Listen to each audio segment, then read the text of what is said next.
Hello, 911? Hey, please help me. Somebody's trying to get in my house. Okay, what are they doing?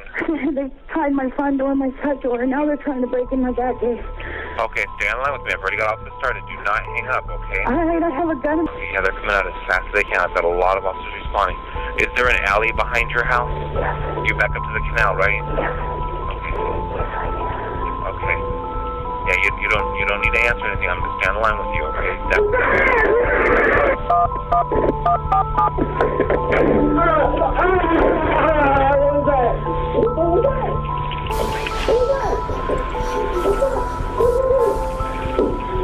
What happened?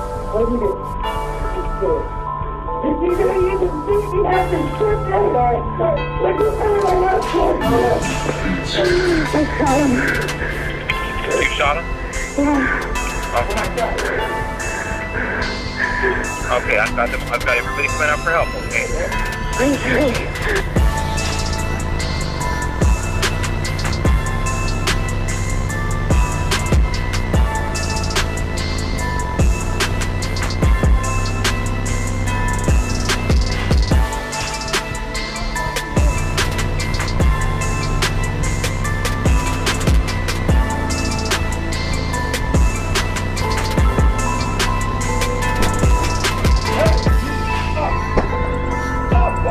I got it.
chilling video we first showed you last night.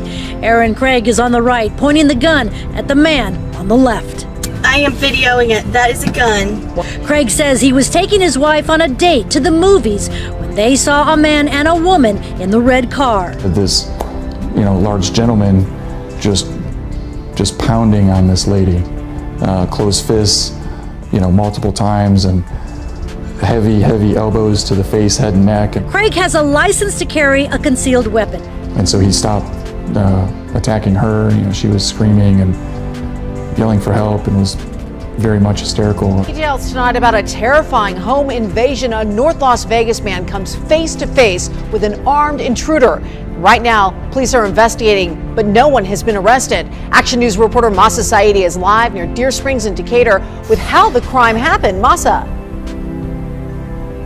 Trisha, this is how they got in through this window. You can still see the damage to the frame and to the blinds inside. This was only after up to 3 men had stalked this home for hours. The victim says he wasn't sure what was happening, but that's when he heard somebody jump through this wall. I was kind of sitting low, because I was starting to hear the sounds over there. His home about to be invaded, Joy Imurdi stood guard, watching the front and back. That's when he says a man appeared, a mask on his face, a hammer in his hand. Imurdi gave just one warning. Freeze and don't move. But the man moved. Imurdi fired. The only thing he hit, the walls in the living room. You weren't shooting to kill. No, I wasn't shooting to kill. That's why I aimed down. You have a rifle, but are you still feeling anxious tonight? Yeah. I actually went out and got another gun today. Clyde show up to announce a holdup. But what they don't know is they're about to get an AR-15 surprise. Here's the armed couple. They both have handguns. They are greeted at the door by the receptionist. The business owner is sitting in a chair against the wall. The bad guy points his gun at the receptionist's head. The security guard is in the office pulling out an AR-15 rifle. After the shootout, the security guard lunges to the door. The couple ran off in different directions. Shot? Yes, 2 of them. Are they bleeding? Yes, I believe one's down, one's still talking. You need to get here now. I shot 2 of them. Now I'm barricaded in my bedroom. What did you shoot them with? An AR-15. That was a 911 call made by a 23-year-old man in Oklahoma. He shot and killed 3 suspects who broke into his father's home to rob it. But we do begin this half hour with a teenager who helped to stop a robbery happening inside his home. He and his siblings were there during it all. It was caught on video. And as NBC's Joe Fryer tells us, the teen's dad now calling his son a hero. As one suspect positioned their car outside the house to load it up with stolen goods, the second burglar opened that closet door. Then he sees me with my rifle in my hand. Then he just takes off running. A break-in thwarted just 10 minutes after it began. Inside her office. This is inside her office suite. Attorney Damon Shetson walked us through the 32 seconds caught on one of the surveillance cameras inside his client's accounting office on Knightdale Boulevard 10 days ago. You can see the door shaking because DeAndrea Branch is throwing his whole body into it. There's dust coming down from the ceiling He tile. breaks through that with brute force. He does. It was just before 6 that evening. Wells was working alone inside of her office suite, protected by a locked office suite door Wells had deadbolted. And she hears a tremendous banging on a door. It's a 150-pound solid core door at the opposite end of the suite. It was 24-year-old DeAndre Branch on the other end of the door. Cops say they were chasing Branch after he shoplifted from the Walmart across the street. They say they lost him when he ducked inside Wells' office building, where he busted through Wells' office door. She screams at him, "Stop!" And when he fails to stop and ignores her scream, he's now within about 10 feet of her. She's a concealed carry permit holder. She fires a single shot at him. He falls, and she starts screaming for police. Look, this mom coming home with 4 kids in her car from a Target run. She could tell right away someone had broken through her front door. Inside was her baby and, she says, her nanny. That's when police say her boyfriend ran in to confront the man who broke in. They say her boyfriend ran into the home to confront the home invader. That burglar then running towards John Kabaninski's house. I heard yelling and then about 10 gunshots. Redford Township police say that boyfriend fired a gun hitting the burglar. Police now investigating the break-in and investigating those gunshots. Investigators say around 11:40 Wednesday morning, an alarm company called both police and the man who lives in this house to warn them the burglar alarm went off. Investigators also say the man who lives here went inside before officers showed up, confronting two burglars and shooting one of them. The other escaped. The man who was shot managed to get into his car where he died. Too bad somebody had to get killed, but you have to protect yourself. You got to do whatever it takes to defend yourself, I guess. It's just scary though, but it's scary that somebody could be that brazen. We've all been victims at one time or another, and maybe this incident will be a wake-up call to the burglars. Leave us alone. Against night in Clinton County, where police say a man is dead after he attempted to force his way into a home. State police say it happened at a home just outside Avis around 2 o'clock this morning. Newswatch 16's Peggy Lee live in our newsroom with more. Peggy. Well, Scott and Charlotte, police say 30-year-old Cody Englert of Jersey Shore died after being shot at that home near Avis. The resident who shot him is cooperating with investigators. Tonight we talked with neighbors about what happened. A homeowner shot and killed a suspected intruder in LaPlace. The St. John Parish Sheriff's Office says 27-year-old Calvin Ferrygood tried to break into this home on Cambridge Drive in LaPlace around 8. What he had to do to protect himself and his family. According to Sheriff Mike Treg, the homeowner heard two voices in the back and went to the door to check. That's when he says Ferrygood intruded, at which time he was shot. Police say the suspect, identified as 34-year-old Percy Walker, kicked down the front door, breaking the deadbolt and storming inside. That's when he was shot and killed by a man inside the apartment in front of two young kids, just 2 and 4 years of age. The shooting is not the first time a home intruder has been killed this year in Indianapolis. In early June, police say an 18-year-old broke into a home near 75th and Hague before being shot by the homeowner. The next day, a 19-year-old was killed by a mother at an apartment complex near 30th and Midhofer during an attempted break-in. In every case, police say state law protects people's right to defend their home. Officers with the Lower Paxton Township Police Department were dispatched to the 2000 block of Fairway Lane around 6 o'clock this morning for reports of a man beating someone with a baseball bat in a driveway. While officers were on their way, they received another call of a man attempting to break into a separate residence a few homes down from that original dispatch. Now, when police arrived, they found the suspect inside the second home with a gunshot wound to the abdomen.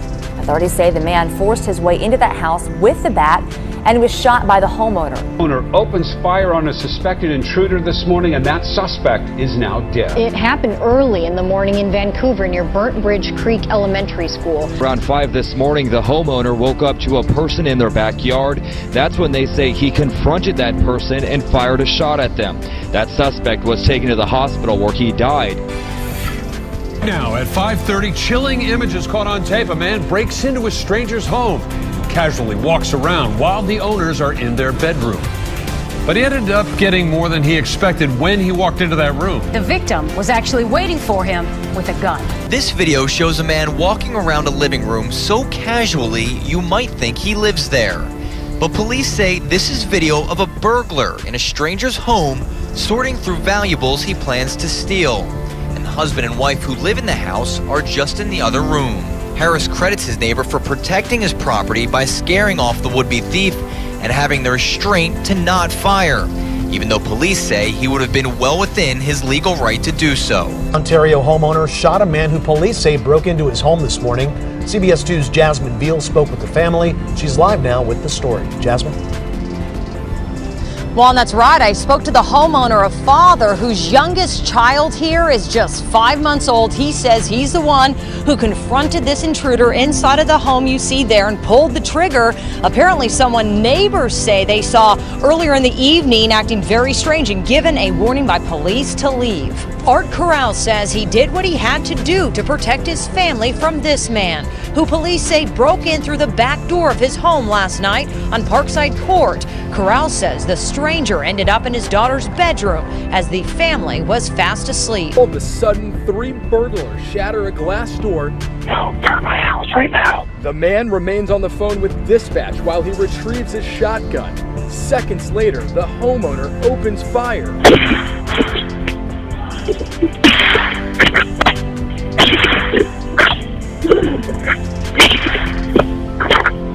Are those shots fired?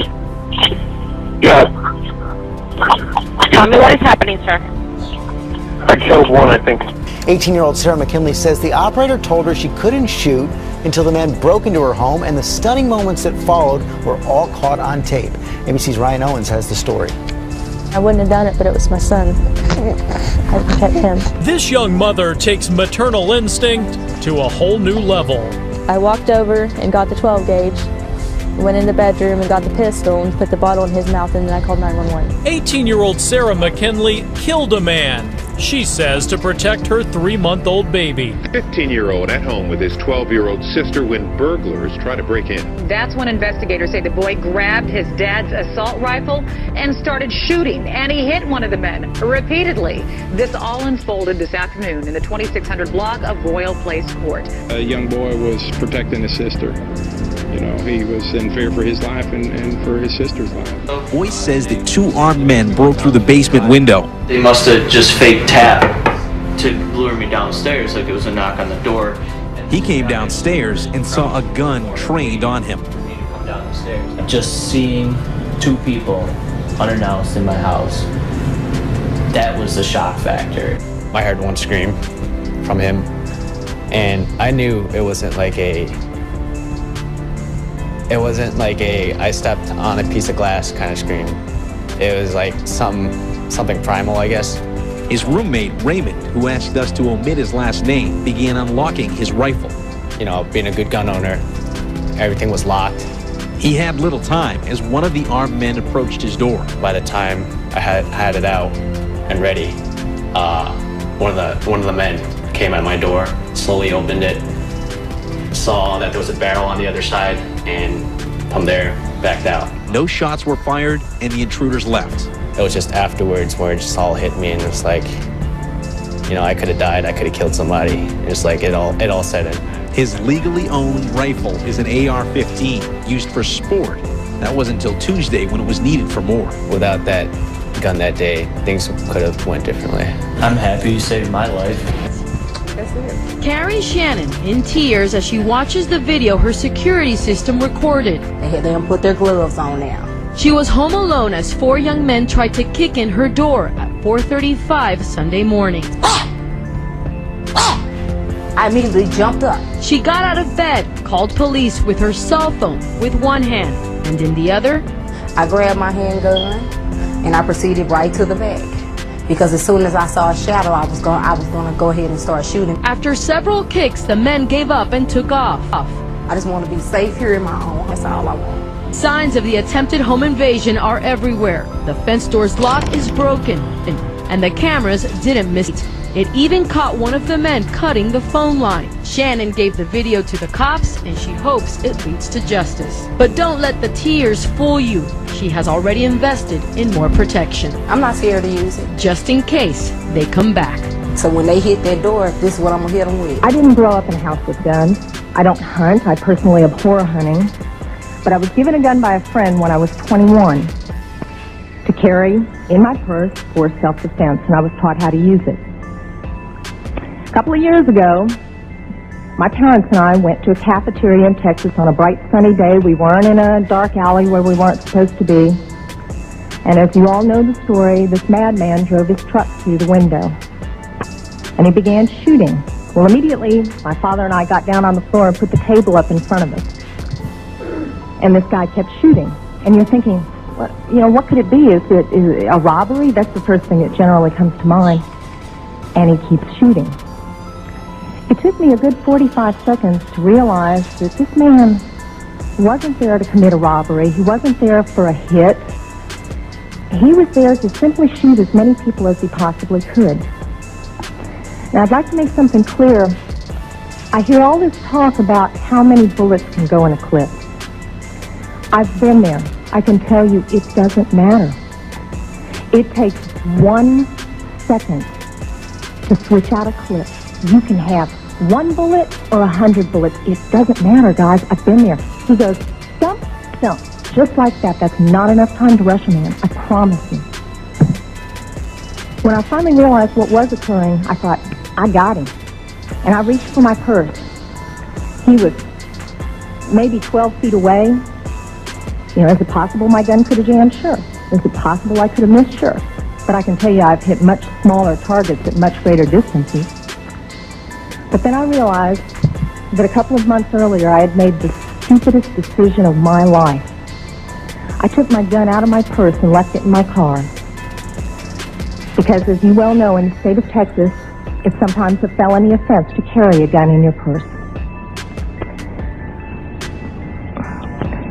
I can tell you that I'm not mad at the guy that did this. As he continued, it was obvious that he was a madman.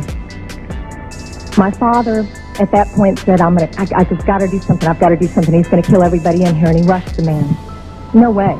The guy turned, shot him in the chest. He went down, was obviously mortally wounded. For whatever reason, that made the man change directions and go off to my left. Shortly thereafter, someone at the back of the restaurant broke out a window. When I saw what looked like an opportunity to escape, I turned around and I grabbed my mother by the shirt and I said, come on, we've got to run, we've got to get out of here. And then my feet grew wings and I was out the back window. As soon as I got out, I realized that my mother had not followed me out. And as I learned from the police officers, she had crawled over to where my father was and cradled him until the guy got back around to her, put the gun to her head. She looked up at him, put her head down, and he pulled the trigger. My parents had just had their 47th wedding anniversary. She wasn't going anywhere. As I mentioned, I'm not really mad at the guy that did this. And I'm certainly not mad at the guns that did this. They didn't walk in there by themselves and pull their own triggers. The guy that did it was a lunatic. That's like being mad at a rabid dog. I'm mad at my legislators for legislating me out of the right to protect myself and my family.